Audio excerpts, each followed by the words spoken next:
A paz do Senhor a todos, eu sou o pastor Sandro Costa e hoje eu gostaria de estar trazendo aqui nessa mensagem, a mensagem de hoje, algo bem interessante que Deus colocou no meu coração assim que eu acordei esse dia. As pessoas têm o costume de atribuir muitas vezes um poder à sua fé e direcioná-la a um outro caminho. Sabe quando há um desvio de carga, por exemplo? Era para chegar em tal lugar, mas acaba indo para outro lugar e isso é um crime. Muitas vezes as pessoas atribuem poder a outra direção que não seja Deus. E isso é um grande erro na vida da pessoa. Por exemplo, você vê pessoas atribuindo poderes a lugares, você vê pessoas atribuindo poderes a horários, você vê pessoas atribuindo poderes à criatura que Deus criou, ao invés de atribuir ao Criador. Você vê tudo isso acontecendo e a pessoa também atribui às vezes poderes a dias específicos. Isso acontece muito. Eu vou dar alguns exemplos aqui para você entender o que eu estou falando. Primeiro eu quero fazer uma leitura em Romanos, capítulo de número 1, versículo de número 18. Diz assim: porque do céu se manifesta a ira de Deus sobre toda a impiedade e justiça dos homens que detêm a verdade em injustiça. Então repare que Deus ele vai punir isso. Aí diz: porquanto o que de Deus se pode conhecer, neles se manifesta porque Deus lhe manifestou. Porque as suas coisas invisíveis, desde a criação do mundo, tanto o seu eterno poder como a sua divindade se entendem e claramente se veem pelas coisas que estão criadas, para que eles fiquem inexcusáveis, que é indesculpáveis, né? Porquanto, tendo conhecido a Deus, não o glorificaram como Deus, nem lhe deram graças, antes em seus discursos se desvaneceram e o seu coração insensato se obscureceu. Dizem-se sábios, tornaram-se loucos. Agora, repare o versículo 23. Mudaram a glória de Deus, ou seja, mudaram a glória do Deus incorruptível em semelhança da imagem de homem corruptível e de aves e de quadrúpedes e de répteis. Eu vou ver o 25. Diz assim, ó: pois mudaram a verdade de Deus em mentira e honraram e serviram mais a criatura do que o Criador, que é bendito eternamente. Amém. Isso que Deus colocou no meu coração.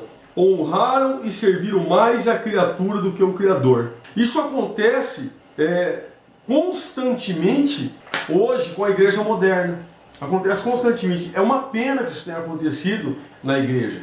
Mas você vê isso acontecer. Você vê pessoas atribuindo, por exemplo, poderes a dias específicos, de uma maneira um tanto quanto meio que disfarçada. Você vê acontecendo isso. Por exemplo, eu conheci uma pessoa que ela foi para a igreja no início, a gente começou a evangelizar ela, e quando chegava sexta-feira, ele ficava assim, diferente, ele ficava ruim, ele ficava com medo, porque tinha um amigo que trabalhava com ele, e esse amigo falava para ele que toda sexta-feira tinha os batuques lá no terreiro de Macumba, e era dia de guerra espiritual, e era dia que os demônios saíam para fazer arruaça, para perturbar a vida das pessoas, e ele ficava de uma maneira muito... ele ficava mal, a gente tinha que orar para ele, tudo. Até que um certo dia, eu falei, eu preciso conversar com ele. Porque nós temos fé, nós acreditamos, temos o poder de acreditar. E quando a pessoa tem o poder de acreditar, o inimigo ele quer usar o seu poder de acreditar contra você mesmo. Se você acreditar que o inimigo, aquele dia, tem esse poder de operar contra a sua vida, ele vai usar isso contra você. Porque, veja bem o meu pensamento aqui. A batalha espiritual, ela existe? Sim, ela existe. Mas quando você olha para as Escrituras, você vê Deus perdendo alguma batalha? Quando você olha para a Bíblia e você lê, você já viu o Senhor dos Exércitos perder alguma batalha, perder alguma guerra? Existe a luta entre o bem e o mal, mas tudo isso dentro do controle de Deus. Agora entenda bem uma coisa. Quando você olha, você você pega os 4 evangelhos, ou você pega a história da igreja, depois a partir de Atos dos Apóstolos, e até você vai lendo as cartas de Paulo, tudo. Você vê em algum momento nos 4 evangelhos, a pessoa se aproximando de Jesus no momento, e Jesus, por exemplo, falando para aquela pessoa que aquele dia era o dia em que eles estavam especificamente trabalhando só no sentido de libertação. Ou a pessoa chegando, olha, meu filho está endemoniado, Senhor. Ele falou, hoje é dia de cura. Não, hoje é dia da família. Não, hoje é o culto da prosperidade. Então você traz o seu filho na sexta-feira, porque sexta-feira é o dia de libertação, hoje não é. Você não vê em nenhum momento Jesus fazendo ali um dia específico para alguma coisa. Se alguém chegava precisando de libertação naquele dia e pedia a ele, e clamava a ele, ele libertava. Se chegava precisando de cura, naquele momento, o Senhor curava aquela pessoa. Se era, seja o que fosse, em todos os sentidos, estava voltado para a salvação. Para a salvação. E quando alguém chegava como o caso do jovem rico, que tinha muito dinheiro, e você vê ali o Senhor falando, mostrando a importância que tem é seguir Ele. Falar, vende tudo que você tem, dá aos pobres e me segue. Mostrando qual é a verdadeira riqueza, que é servir o Senhor. Não que seja errado você procurar um bem para a sua família, você querer sair do seu aluguel, mas você vê a ênfase ali, que é a salvação. Então, esse negócio de atribuir um dia específico, quando eu fui conversar com esse rapaz, eu falei, olha, não existe dia que o Senhor esteja fraco. Todos os dias Jesus é forte. Desde o primeiro dia, de domingo a segunda-feira, de domingo a sábado, domingo é o primeiro dia da semana, tá? Então, de domingo até sábado, Jesus é forte. Todos os dias Jesus é forte. Não existe um dia em que o reino de Deus esteja fraco e o reino dos demônios esteja mais forte do que o reino de Deus. O mesmo demônio que apanha no primeiro dia da semana, ele apanha no segundo dia, no terceiro dia, no quarto dia, no quinto dia, no sexto dia e no sétimo dia. O mesmo Deus que tem poder para destruir, para derrotar todas as artimanhas do inimigo, no dia de domingo ele também destrói na sexta-feira, em qualquer outro dia. Então as pessoas acabam dando poderes especiais a dias específicos, a horários específicos. Uma outra coisa que acontece é a pessoa falar assim, eu busco sempre de madrugada, porque de madrugada a filha é menor. E eu também vou protestar contra isso, porque as escrituras não falam isso. Não existe horário específico, embora os judeus sim tinham seus horários, mas eu digo a você que quando o véu foi rasgado, a qualquer momento que uma pessoa clamar a Deus com todo o teu coração, ele é atendido por Deus. Há um bom exemplo disso. Primeiro eu quero falar sobre esse negócio da madrugada. Vamos lá. Quando você pega a causa da madrugada, que é Provérbios, capítulo de número 8. Vamos lá em Provérbios. Provérbios, capítulo de número 8. Você vai perceber que aqui é sobre a sabedoria que está falando aqui. Aqui não fala especificamente sobre a presença de Deus, mas fala sobre a sabedoria. Tanto é que você começa a ler aqui, Provérbios 8:12. Eu, a sabedoria, habito com a prudência e acho a ciência dos conselhos. Leia. O temor do Senhor é aborrecer o mal, a soberba e a arrogância, e o mau caminho e a boca perversa aborreço. Meu é o conselho e a verdadeira sabedoria, e eu sou o entendimento, minha é a fortaleza. Repare bem. Por mim reinam os reis e os príncipes ordenaram justiça. Por mim governam os príncipes e os nobres, sim, todos os juízes da terra. Aí vem, eu amo os que me amam, e os que de madrugada me buscam me acharão. Quando a pessoa lê só o versículo 17, ele pensa, olha, é Deus, eu estou buscando Deus. Repare, versículo 18. Riquezas e honras estão comigo, sim, riquezas duráveis e justiça.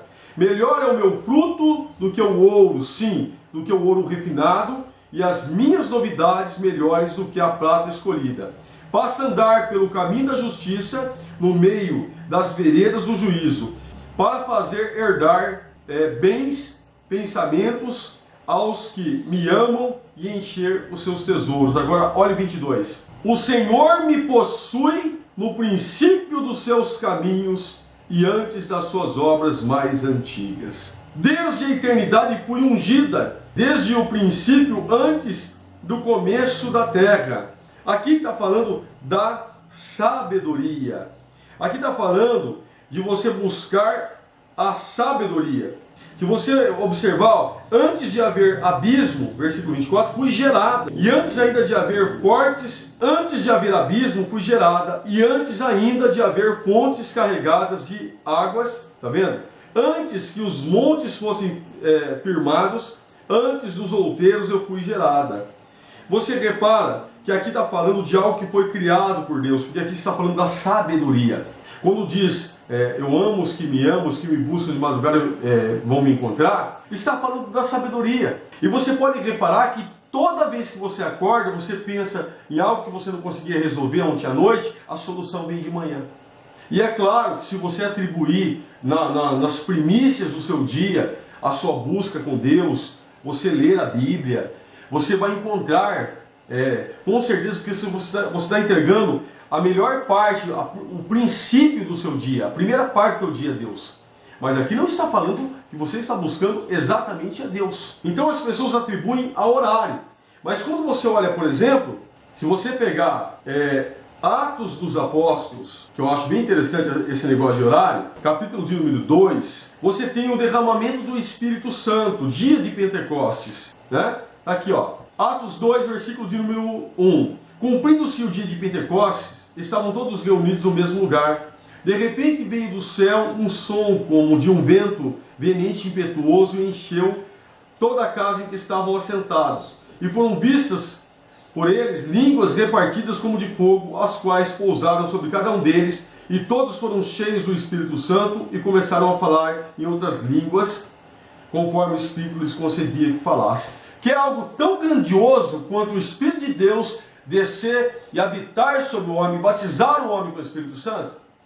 Agora, quando você vê o horário, quando Pedro fala, porque aqueles homens estavam cheios de poder e pareciam que estavam embriagados, então Pedro fala no versículo 15: estes homens não estão embriagados como pensais, sendo essa a terceira hora do dia, 9 horas da manhã, certo? Então não era de madrugada, era 9 horas da manhã. E ele fala: mas isto é o que foi dito pelo profeta Joel. E nos últimos dias acontecerá, diz Deus, que do meu espírito derramarei sobre toda a carne, e os vossos filhos e as vossas filhas profetizarão, e os vossos jovens terão visões, e os vossos velhos sonharão sonhos. Está vendo?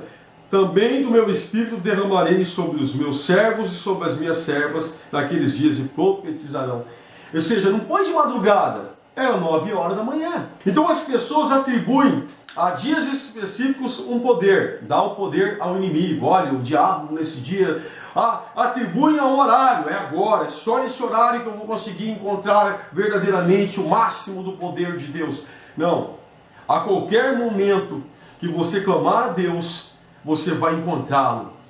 Em qualquer lugar você vai encontrá-lo. Porque Deus abriu essas portas para o homem com a expiação do seu Filho amado na cruz do Calvário. E as pessoas atribuem também o poder à criatura. A criatura. Muitas vezes a questão do dízimo, por exemplo. Eu sempre falo, a pessoa que é dizimista e a pessoa que é ofertante, ela é uma pessoa abençoada. Mas é uma pessoa abençoada não por barganha, não por troca, não porque ela deve ter medo do devorador, já vou explicar. Mas se ela faz isso por amor ao reino de Deus, lembrando que as pessoas muitas vezes compram um carro e ela fala assim: esse carro vai ficar bonitão se eu colocar uma roda nele. Se eu colocar a roda tal, vai lá e paga 4, 5, 6 mil reais para comprar uma roda para colocar no carro, muito mais do que isso, para deixar o carro bonitão. Isso aí não tem problema algum, não é verdade? A pessoa não vê problema nenhum nisso. Mas quando se fala de contribuir com a igreja, não. Aí a pessoa vai procurar vasculhar a Bíblia inteira para ver se acha algum versículo para ir contra aquilo, para tentar. Isso é uma pessoa que ama mais as coisas materiais do que as coisas de Deus. E se nós temos alguma coisa, nós temos porque Deus nos concedeu isso. Mas é um grande erro quando alguém pega e fala assim: Ah, se você for dizimista, você vai fechar as portas para não deixar o devorador agir sobre a sua vida. Tá vendo? O devorador está comendo suas coisas, o devorador está acabando com a tua empresa.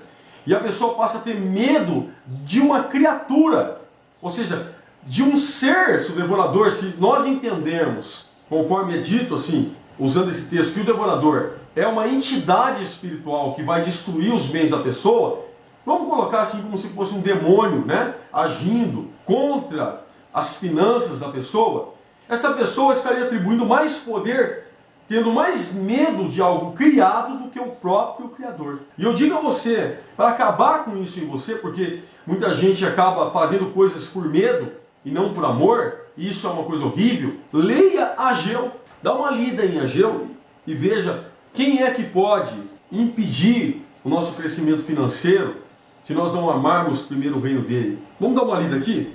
Ageu capítulo 1, versículo de número 2 diz assim: Assim fala o Senhor dos Exércitos, dizendo, este povo diz, não veio ainda o tempo em que a casa do Senhor deve ser edificada.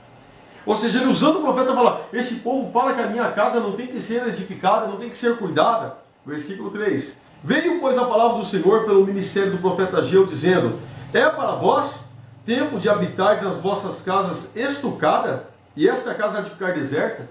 Deus fala, é tempo de vocês enfeitar a casa de vocês, cuidar da casa de vocês, mas não está nem aí para a minha casa? Versículo 5. Ora, pois assim diz o Senhor dos Exércitos, aplicai o vosso coração aos vossos caminhos, semeai muito e recolhei pouco. Mas não, olha, semeai muito e recolhei pouco. Comei, mas não vos fartais. Bebei, mas não vos saciais. Vestivos, mas ninguém se aquece. E o que recebe salário um saquetel furado. Será que é o devorador que está fazendo isso? Vamos ver. Assim diz o Senhor dos Exércitos, aplicai o vosso coração aos vossos caminhos, subi ao monte, trazei madeira e edificai a casa, e dela me agradarei, e eu serei glorificado, diz o Senhor. Toda vez que você ajuda a obra, que você ajuda, você está glorificando a Deus. E olha o versículo de número 9. Olhastes para muito, mas eis que alcançastes pouco. E esse pouco, quando trouxestes para casa, quem assoprou o devorador? Não. Versículo 9. Eu lhes assoprei. Deus fez isso? Sim. Por quê? Porque, diz o Senhor dos Exércitos, por causa da minha casa que está deserta e cada um deserta e cada um de vós corre para a sua própria casa. Quais são as consequências disso? Quais são as consequências disso? Nada, não. Olha aqui, não é nada não. É só isso aqui, ó. Por isso retém o céu o seu orvalho, e a terra os seus frutos. E fiz vir a seca sobre a terra, e sobre os montes, e sobre o trigo, e sobre o mosto, e sobre o azeite, e sobre o que a terra produz, como também sobre os homens, e sobre os animais, e sobre todo o trabalho das vossas mãos. É só isso que acontece, tá? Não é o devorador, não, é Deus que faz isso. E as pessoas, elas atribuem mais poder ao... Olha, o inimigo vai pegar minhas coisas, por isso que eu tenho que ser fiel. Eu lamento por você que pensa assim. Pensamento miserável, pobre. Imagina Deus como sente, como vê isso. Melhor que você não leve, melhor que você não ajude, se esse é o seu pensamento. Porque eu imagino Deus no seu trono, olhando o coração de uma pessoa, chegando até uma igreja, até uma obra missionária, e falando, eu vou ajudar, porque se eu não ajudar, o devorador vai pegar minhas coisas. Agora eu imagino Deus olhando para uma pessoa e pensando, olha o coração daquele ali, Senhor, tudo que eu tenho foi o Senhor que me deu, e eu estou ajudando de coração. Eu queria fazer muito mais, Senhor, mas recebe a minha oferta, Senhor, de coração. Recebe a minha oferta que eu trago ao teu altar, que seja útil para a tua obra. Senhor, dá sabedoria a quem colocar as mãos sobre isso. Isso sim é agradável a Deus. E as pessoas atribuem poder mais à criatura do que ao próprio Criador. Sabe o que eu estava pensando? Eu estava pensando aqui sobre uma situação, uma vez que eu fui conhecer um lugar, uma igreja, e naquele lugar, é um lugar assim, a igreja pentecostal, e aí alguém lá no altar falou, eu estou vendo um anjo lá atrás, está com as asas abertas assim, pronto. A igreja toda começou a entrar em mistério, sapatear, rodopiar e falar em mistério. Aí eu fiquei pensando assim, meu Deus, mas o homem acabou de falar, Jesus está no nosso meio. Os irmãos, amém, amém. Ele está no meio de nós, amém. Jesus falou que onde dois ou três estiverem reunidos em meu nome, ali eu estou, amém. Aí ele fala, olha um anjo lá atrás, todo mundo entra na unção. Eu digo a você, quem é mais poderoso? Deus ou a criatura que Deus criou? Na verdade, aquele homem viu nada, não tinha anjo nenhum ali, nada. Agora eu digo, ainda que ele tivesse visto, ainda que todos tivessem visto, quem é mais poderoso? Jesus ou a criatura? Se Jesus é e ele é, se nós cremos que ele é, quando se diz ele está no nosso meio, essa é a hora de eu comemorar, de eu glorificar e exaltar. E se um anjo vem para trazer algum recado, para fazer algo que Deus mandou, eu vou louvar a Deus por ter enviado algo a nós. Porque Deus é que manda em tudo. Ele dá ordem aos seus anjos para que venham nos proteger quando assim for preciso. Então as pessoas têm esse costume de atribuir mais poder às coisas do que ao próprio Criador. A objetos, por exemplo, a lugares. A pessoa vai até Jerusalém, vai lá e se batiza novamente. Ou seja, se batizou aqui, num Deus que é o Senhor de toda a terra. Mas não chega lá, se batiza de novo. Traz a água do lugar, traz a terra do lugar. Porque acredita que a terra de lá é diferente, porque a água de lá é diferente. Então as pessoas estão vivendo uma idolatria terrível, horrível, que muitas vezes usa ali para a palavra idolatria para tentar evangelizar uma pessoa católica, para trazer para ser evangélica, mas está fazendo muitas vezes coisas do mesmo nível, até pior, atribuindo a dias, atribuindo a objetos, como eu vi uma vez, a adoração de Arca da Aliança, por exemplo. Eu, quando comecei o meu ministério, a gente quis fazer um dia ali uma festa dos tabernáculos, lembrando a cultura de Israel, tudo, e depois, com o tempo, eu mesmo comecei a sentir no coração de parar com isso, e limpei o altar. Tirei a arca, tinha um candelabro de enfeite, que eu ainda falava na época para eles, isso aqui não tem de maneira alguma nenhum poder, isso aqui é apenas um objeto, é um pedaço de madeira, e a gente usou como uma decoração ali, para fazer isso, mas logo o Senhor colocou no meu coração, tira tudo isso do altar, e eu tirei tudo isso do altar, e deixei o altar limpo, porque nós temos uma glória muito grandiosa no Novo Testamento, que é muito maior do que a antiga. Mas você olha e você vê as pessoas adorando a Arca da Aliança, adorando, fazendo réplicas da Arca da Aliança. Graças a Deus que a gente não tem mais isso. Ela é claríssima, a Bíblia é claríssima em dizer, Jesus é o Senhor de tudo, e Ele é o Rei até do inferno. Ele manda em tudo, em todos os seres que Ele criou. Ninguém pode fazer aquilo que quer sem o poder de Deus, sem a ordem de Deus, ou sem a permissão de Deus, porque Ele é o Senhor dos senhores, Ele é o Rei dos reis. Não há dias específicos de forma alguma. Por isso Romanos 14, dos 5 ao 6, diz que uns faz diferença de dias e dias, outros julga todos os dias iguais.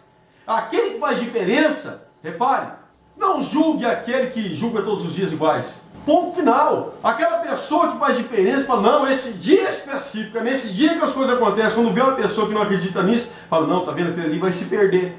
Por quê? Porque ele não pensa como eu penso. Eu acredito que Jesus é o Senhor de todos os dias. Todos os dias. Não existe dias específicos, não existe horas específicas, não existe objetos. Ele é o Deus invisível e Ele é poderoso em toda a terra. Por isso que eu deixo essa mensagem dizendo a você que tudo que você precisa é de Jesus. Tudo que você precisa é de Jesus. Ele é invisível, mas Ele está aqui presente aqui agora. E Ele está governando todo mundo e toda a terra. E é Ele que cuida de nós. Ele nos ouve a qualquer momento. Ele é grandioso, Ele é maravilhoso, Ele entende todas as línguas, todos os povos, está em todos os lugares ao mesmo tempo. Eu não preciso de um objeto, eu não preciso de uma imagem de escultura, eu não preciso de um quadro, eu não preciso de um pouco de água do Jordão, nem terra de Israel, nada nem de capa. Eu preciso de Deus, eu só preciso de Jesus. Então essa mensagem é que deixo a você tá? E que Deus abençoe a sua vida. Se você gostou desse vídeo, se inscreve no canal, deixa o seu like, compartilhe esse vídeo para quem você ama e Deus abençoe a sua vida.